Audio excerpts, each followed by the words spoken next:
యేసుక్రీస్తు నామములో మీ అందరికీ వందనాలు. నా దేవుడు మిమ్మల్ని మీ కుటుంబాల్లో నిండారులుగా దీవించును గాక. ఈ రోజంతా ఆయన రెక్కల నీడలో భద్రపరిచి ఉదయకాలం ప్రార్థనలోకి వెళ్ళి సాయంత్రం పూట మీ మధ్యగా రావడానికి దేవుడు ప్రయాణాలన్నింటిలో తోడుండి నడిపించి మీతో కొన్ని మాటలు పంచుకోవడానికి దేవుడిచ్చిన అవకాశాన్ని బట్టి నేను ఎంతైనా రుణస్తున్నాయి. ఆయన మాటలు ప్రకటించే యోగ్యత నాకు కలగజేశాడు. యోగ్యత లేని వాడికి అయోగ్యత కలగజేసి మీ మధ్య నిలబడ్డానంటే ఆయన ఉచితమైన కృప మాత్రమే. ఆయనకి ఎంతైనా మనం రుణస్తులం కాబట్టి ఈరోజు కొన్ని వాక్యాలు తెలుసుకుందాం. మేలు చేయవాడు దేవుని సంబంధిని అంటున్నాడు. యోహాను రాసిన 3వ పత్రిక 1వ అధ్యాయమే ఉన్నది. 11వ వచనాన్ని చదువుతున్నాను. అందరము కూడా బైబిల్ ఉంటే చదవటానికి ఇష్టపడండి.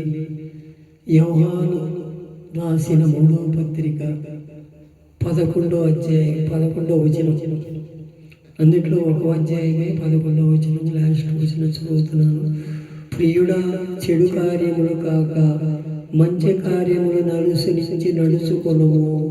మేలు చేయవాడు దేవుని సంబంధి, కీడు చేయవాడు దేవుడు సూచినవాడు కాదంటున్నాడు. ఈ యోహాను ఎవరు? యేసు ప్రభువు వారి స్వయాన మరియమ్మ తల్లికి యేసు ప్రభు తర్వాత పుట్టినవాడు. ఈ యోహాను రాసినవాడు. యోహాను పత్రికలు 4 పత్రికలు రాసింది ఆయన రాసి ఏమంటున్నాడు? మేలు చేయవాడంట. మేలు చేయవాడే దేవుని సంబంధంట. కీడు చేసేవాడేమో క్రీస్తు విరోధుల కింద వస్తారని ఆ రోజునే ప్రకటించాడు. నువ్వు మేలు చేసే గ్రూపులో ఉంటావు, కీడు చేసే గ్రూపులో ఉంటావు అని మనల్నే తీర్మానం చేసుకోమంటున్నాడు దేవుడు. మనం ఏ గ్రూపులో చెందాలి, ఏ గుంపులో ఉంటే మనము దేవుని క్రియలు పొందుకోగలుగుతాం. లేకపోతే సాతానుతో సంబంధం ఏర్పరచుకుంటున్నామా? మన హృదయాలు మనమే పరిశీలన చేసుకోవాలి. మేలు చేయవాడే దేవుని సంబంధం అంట. కీడు చేయవాడు దేవుని సూచినోడు కాదంట, దేవుని ఎరిగినోడు కాదంట.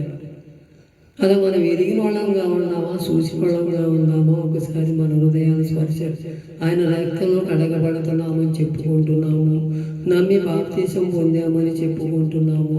అన్నీ బాగానే ఉంటున్నాయి, అంతా బాగానే ఉంటుంది. భక్తి పరులుగానే నటిస్తున్నాము, అంతా బాగానే ఉంటుంది. ఎక్కడ వస్తుంది మనలో తప్పు అంటే అహంకారం. నా అంతటోడు లేడు, నేను సీనియర్ని, నేను మాట్లాడిందే లెక్క, నేను చెప్పింది వేదం అనే ఆలోచనలో ఉన్నవారు ఎవరో కూడా పైకి వచ్చిన దాఖలాలు కనపడాల. ఏదో చూస్తానికి పైకి వస్తారేమో కానీ దేవునికి విరోధులే వాళ్ళు. దేవునికి విరోధులు మాత్రమే. ఆయన ఎప్పుడూ కూడా అలాంటి వారిని తోసివేసే కాడే ఉంటాడు. అలా మనం ఉండకూడదని దేవుడు కోరుకుంటున్నాడు. అలాగే పేతురు రాసిన 1వ పత్రిక 3వ అధ్యాయం 17వ వచనంలో కూడా అంటున్నాడు, దేవుని చిత్తం ఎలాగో నా ఎడల కీడు చేసి శ్రమపడుట కంటే మేలు చేసి శ్రమపడుట బహు మంచిది అంటున్నాడు. మనం ఏ గ్రూపులో ఉంటున్నామో ఒకసారి మన హృదయాలు కూడా పరిశీలన చేసి కీడు చేసేంత దేవుని చిత్తం ఎలా ఉందో మనం ఒకసారి పరిశీలన చేసుకోవాలి. కీడు చేసేంత దేవుని శ్రమపడుట కంటే మేలు చేసి శ్రమపడుట మేలంట. ఎవరికన్నా మనం కీడు చేయాలని తలపెడితే ఆ కీడు మన కుటుంబం మీదకే వస్తుంది, ఎదటోళ్ళ మీదకి రాదు. మనం అలా ఉండకూడదు. దేవుడి కార్యాలు చూడాలంటే కొన్ని మనము మంచి కార్యాలు చేద్దాం.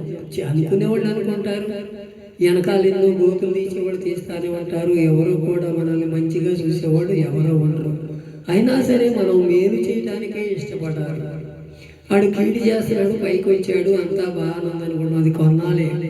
ఇక్కడ లోకంలో ఉండేది ఏది కూడా శాశ్వతం కాదు. మనం బతికినాలైనా కొందరికి మంచిగా ఉపయోగపడితే బతికితే మంచిదేమో. కొన్నాళ్ళే ఉంటాం ఇక్కడ, ఎన్నాలో మనకి ఇక్కడ శాశ్వతంగా ఉండేది కాదు. ఈ మట్టి శరీరాన్ని వదిలిపెట్టి ఎప్పుడోకప్పుడు దేవుని సన్నిధిలోకి వెళ్ళాల్సింది. వెళ్ళినా ఉన్నన్నా 4 రోజులైనా ఒకరితో ఒకరు మంచిగా ఉండి ఒకరికొకరు ఆప్యాయత కలిగి జీవించి మేలు చేసే కృపను మనకు దయచేయాలని ఎప్పుడూ కూడా ఉదయకాలం లెగటమే, అయ్యా నేను బయలుదేరి వెళుతున్నా, ఇతరులకు మేలు చేసేవాడుగా నన్ను దీవించయ్యా, ఇతరులకు ఆశీర్వాదకరంగా మాట్లాడే బుద్ధిని నాకు కలగజేయని మనం ప్రార్థన చేసుకుని వెళ్ళగలిగి మన క్రియలు అక్కడ పరచాలి. మనం ఏదో గొప్పగా చెప్పుకోవడం కాదు, మనం ఏదో మంచివాళ్ళం అని చెప్పుకోవడం కాదు, మన క్రియలు కూడా పని చేయాలి. అక్కడ మన క్రియలు జరిగితేనే దేవుడి కార్యం జరుగుతుంది. అలా ఉండాలని దేవుడు నిన్ను నన్ను కోరుకుంటున్నాడు. మేలు చేసేవాడే దేవుడి సంబంధి. ఎప్పుడూ కూడా దేవునితో మనం నడవగలిగితే, దేవుల్లో మనం నడుస్తున్నామని అనుకుంటే ఎచ్చగానైనా ఉండు లేకపోతే చల్లగానైనా నులివెచ్చని స్థితిలో ఉండద్దని దేవుడు కోరుకుంటున్నాడు. నులివెచ్చని స్థితి అంటే కీడు. ఆ కీడు ఏం చేస్తుంది? మన కుటుంబాలకి మనం నాశనం తెచ్చుకుంటాం.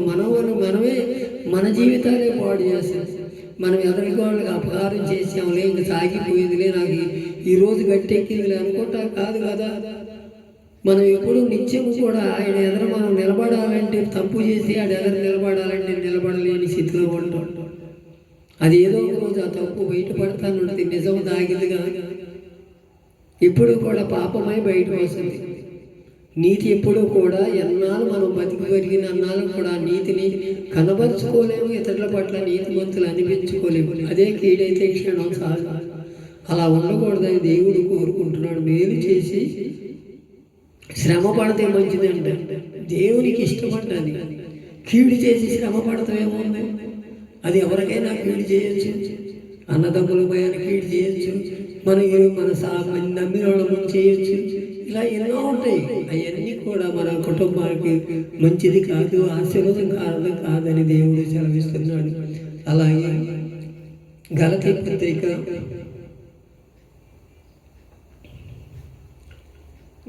పత్రిక 6వ అధ్యాయం 9వ వచనాన్ని చదువుతున్నారు అందరూ కూడా. మనం మేలు చేయుట యందు ఇసుకగా ఉందుము, మనం అలయక మేలు చేసితిమి కనుక తగిన కాలమందు పంట కోసం అంటున్నాడు గలతీ పత్రిక పౌలు గారు. మనం మేలు చేసే వారికి మేలు చేయాలంటే మనకు సాయి శక్తుల ఎవరిని కూడా మోసం చేయాలని ఆలోచన చేయకూడదు. ఇతరులు మనం ఆశించాలని ఆలోచన చేయకూడదు. ఎప్పుడూ కూడా మనము మేలు చేసేవారంగా ఉండాలి. మనం మేలు చేస్తేనే ఎప్పుడు తగిన కాలమందు మనం పంట కోస్తామంట. మనం కాకపోయినా మన పిల్లలైనా ఆ తరం దీవించబడింది. మనం ఎవరికైనా అపకారం చేస్తే మన పిల్లలకు ఆ శాపనార్థం పడుతుందని లేఖనాలు బట్టి తెలియపరుస్తున్నాయి. ఇక మీదటైనా ఇక మేలు చేసేవాడిగా ఉంటానయ్యా అని ఒక తీర్మానం చేసుకోగలి ప్రార్థన చేసుకోగలిగితే దేవుడు నీ పట్ల నా పట్ల కార్యం చేయడానికి ఇష్టపడుతున్నాడు. అయ్యా నా ప్రియుడా, మంచి కార్యములను అనుసరించము, చెడు కార్యం వదిలేయమని ఎప్పుడు నుంచో చెబుతున్నానయ్యా. నువ్వు అదే కార్యంలో ఉంటున్నావేమో, అదే ఆలోచనలో ఉండిపోతున్నావేమో. ఈ పూటగా జరిగిందిలే సాలులే, ఈ పూట నేను గట్టెక్కేలే సాలులే అని కీడు చేస్తున్నావేమో. ఒకసారి నీ హృదయాన్ని నువ్వే పరిశీలన చేసుకొని దేవుని సన్నిధిలో మనమందరం కూడా భయభక్తులు కొని మేలు చేయటం దేవుని సంబంధం అంటున్నాడు, కీడు చేయటం అపవాది సంబంధం అంటున్నాడు. నీవే గ్రూపులో ఉంటావో ఒకసారి నీ హృదయాన్ని పరిశీలన చేసుకొని ఈ రాత్రికాల సమయంలో సరైన తీర్మానం చేసుకుంటే దేవుడు మీ పట్ల మా పట్ల కార్యం చేయడానికి ఇష్టపడుతున్నాడు. శ్రమ పడుట కంటే శ్రమపడంట మేలు చేయటమే గొప్ప అంటున్నాడు. ఏ స్థితిలో ఉంటున్నావో ఒకసారి మనం మేలు చేసే వాళ్ళ గురించి చెప్పుకోకూడదంట. మనం సాధ్యమైనంత వరకు మేలే చేయాలని లేఖనాల బట్టి తెలియపరుస్తున్నాడు.